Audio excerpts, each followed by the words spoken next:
Hi guys, how are you doing today? Bueno, pues bienvenidos a este nuevo vídeo. Por si no me conocéis, yo soy Vero, soy profesora de inglés, preparadora de exámenes C1 y a petición popular, ya que lancé una encuesta en Instagram, me comentasteis que os generaba mucha curiosidad, ¿no? Saber cómo yo pasé del B2 al C1. Bueno, pues me he tomado la licencia de crear este vídeo donde me puedo explayar un poquito más que en Instagram por cuestiones de tiempos. Así que voy a estar aquí explicándoos cómo pasé del B2 al C1. Bueno, ¿por dónde empiezo? Me he hecho aquí unas notas, ¿vale? Y yo creo que voy a empezar hablando del listening y el speaking. Porque estas dos áreas, estas dos skills, eran las que a mí personalmente me costaban más. Yo tenía como áreas potentes el reading y el writing, ¿vale? Pero en el listening y el speaking sí que notaba más fricción. Era como que me costaba mucho más. Entonces, ¿qué decidí hacer yo? Vale. No era suficiente con relacionarme con nativos o con el hecho de haber estado viviendo en Reino Unido. Sí que me ayudó bastante, ¿no? A perder el miedo, a desenvolverme y tal, pero no era suficiente. Entonces yo lo que decidí es, bueno, pues yo voy a entender sí o sí a los nativos y voy a hablar sí o sí de forma natural, con un acento lo más próximo a los nativos, sin perder mi esencia española, por supuesto. Es mi identidad. Y tampoco tiene ningún sentido matarse ahí a hacer clases de fonética y a practicar para sonar como la Queen, ¿vale? Entonces yo lo que quería era entender a los nativos sin que eso supusiera un cansancio mental y un esfuerzo descomunal, ¿no? Y poder verme mis series, mis películas en versión original y sin subtítulos. Vale. Y también hablar, por supuesto. Bueno, pues empecé por el listening. Cogí mis series favoritas y me las empecé a ver capítulo por capítulo, en inglés y con subtítulos en inglés. Yo ahí estaba en un B2, ¿vale?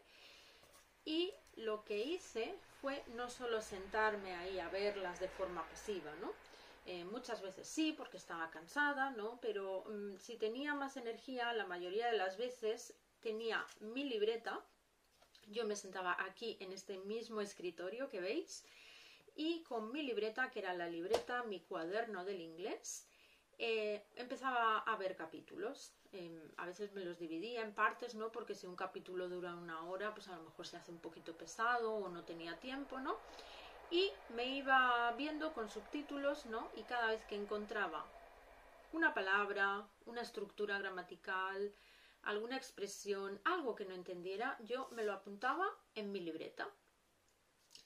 Yo lo dividía por capítulos, ¿no? Por ejemplo, una serie que me vi entera que tiene tropecientas mil temporadas y muchos capítulos es Heartbeat, que está en ITVX, que es una plataforma de streaming de Reino Unido. Y me escribía como título capítulo 1, temporada 1, Heartbeat. Bueno, todo en inglés, ¿vale? Y pues iba viendo aquí, en mi portátil, cada vez que encontraba una expresión, atención máxima, ¿vale? Todos mis sentidos puestos en la serie. Y, perdón, cada vez que me encontraba una palabra que no entendía, estructura gramatical, lo que fuera, me lo ponía la pausa, me lo apuntaba en mi libreta y pues esto me lo iba revisando, ¿vale? ¿Qué pasaba? Cuando ya había completado un capítulo y había anotado y resuelto todo el vocabulario, gramática que no entendiera, etcétera, me lo volvía a ver. Bueno, quizá no inmediatamente, pero en un tiempo, pues me lo volví a ver. Como es una serie que me encanta, pues muchas veces no me importa o me gusta verlas varias veces. Entonces esta vez, una vez ya asimilado ese vocabulario, esa gramática, que me la iba revisando espaciadamente, ¿no? me veía ya el capítulo sin subtítulos y en inglés, por supuesto, pero sin subtítulos. Y ¡buah! ¡Qué diferencia! ¡Buah! ¡Qué diferencia!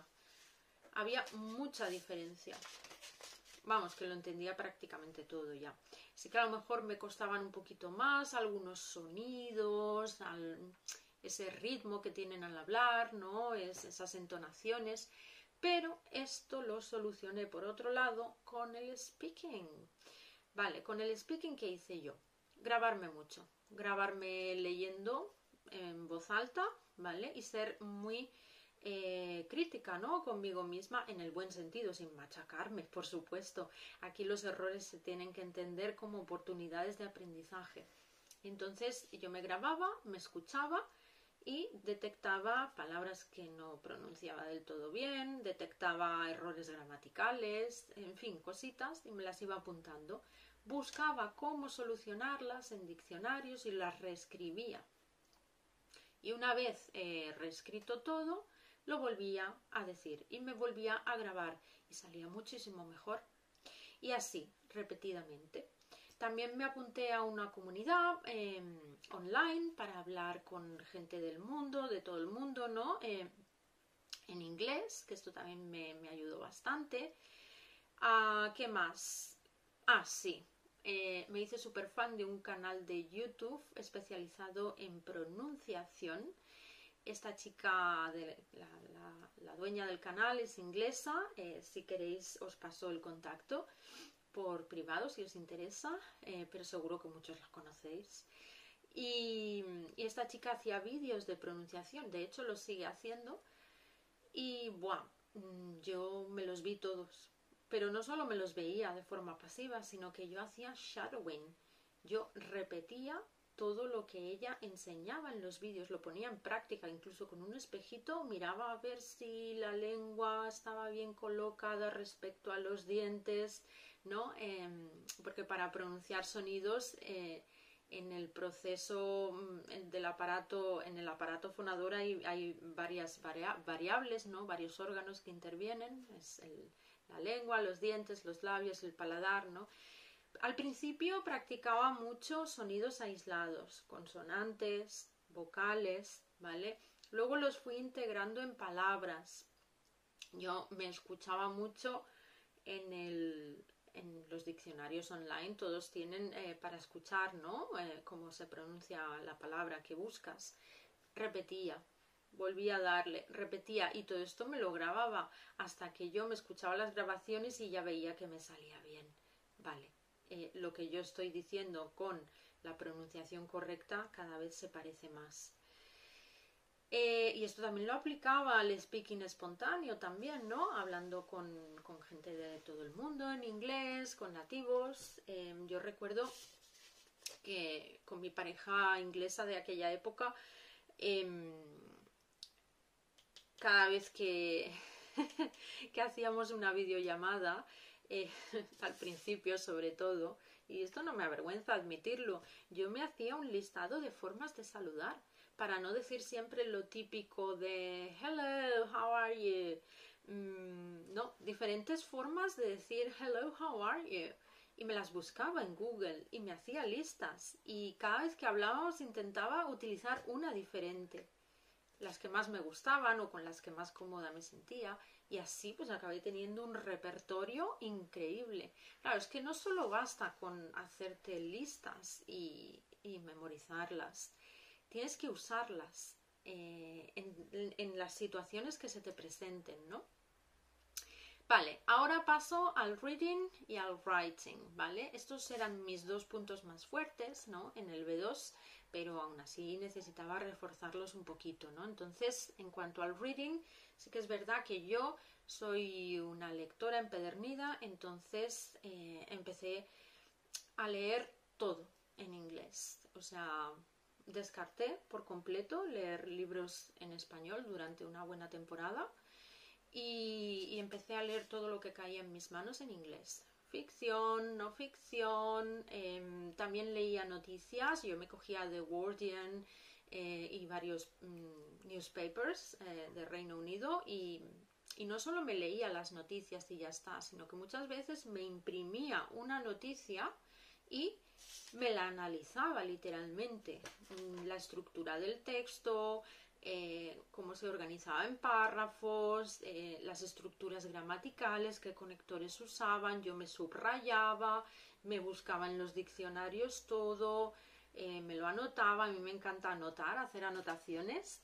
Y esto me lo iba revisando, yo tenía una carpeta y yo clasificaba, ¿no?, las cosas y lo tenía ahí y me lo iba revisando, hacía artículos nuevos, pero sobre todo leer libros, leer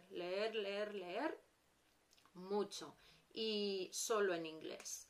Esto duele al principio, pero porque claro, si estamos verdes, pues leer ya a niveles altos, pues duele, es incómodo.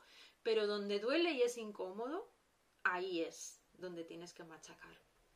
Esto yo lo tuve clarísimo y espero que a ti también te quede claro. Poco a poco irás cogiendo soltura y cada vez escocerá menos, por así decirlo, ¿no? Entonces, con el writing ya, y con esto acabo, esta quizá a veces es la parte que más cuesta, ¿no? Porque, bueno, piensas, ¿y qué hago? ¿De qué escribo, no? Bueno, pues en mi caso yo tiré de mis hobbies. A mí me encanta viajar y me encanta leer novelas y, bueno, libros, ficción, no ficción. Entonces, cogí y de cada libro que yo me leía, pues me escribía como una crítica, ¿no? Como un essay, hacía un essay. Me lo hacía para mí, me lo hacía en Google Docs y en Word y me lo hacía para mí. ¿Y qué más? Sí, también escribía sobre viajes porque a mí siempre me ha gustado mucho viajar, ¿no? Mis viajes al Reino Unido, aquí, allá. Y entonces también me hacía essays de los sitios que visitaba, cómo era, cositas culturales, en fin. Y así poco a poco fui pues ganando mucho nivel, la verdad. Y con esto digo que no vino ni por arte de magia, ni sin esfuerzo, ni porque a mí se me diera mejor. De hecho, el listening y sobre todo el speaking a mí me costaba horrores. O sea, yo creo que conservo algún vídeo o alguna grabación de hace años al principio cuando me puse a trabajar en mi pronunciación, sobre todo en mi pronunciación. Y igual los miro ahora y digo, madre mía, madre de Dios, ¿esa soy yo? Pues sí, era yo y es que el cambio es brutal, pero el cambio ha venido por practicar, machacar, fonética, pero no fonética la teoría, no, fonética la práctica, o sea, repetir sonidos y grabarme, escucharme, repetir palabras, venga, a ver, repito otra vez, a ver si me acerco más a cómo suena en realidad, y así. Y luego pues integrarlo ya en frases más largas, leer en voz alta, en fin, es repetir y repetir, es que no hay otra. Y bueno, pues creo que ya os he explicado un poco así todo, ¿vale? Si tenéis alguna duda o algo que queráis preguntarme, pues me podéis dejar un comentario o escribirme por privado, tanto por aquí como por Instagram, que también estoy allí. Y bueno, espero no haberme dejado nada en el tintero, yo creo que no, pero bueno, lo he resumido muy mucho en estos 14 minutos que llevo ya. Así que bueno, espero veros en el próximo vídeo y cuidaros. See ya.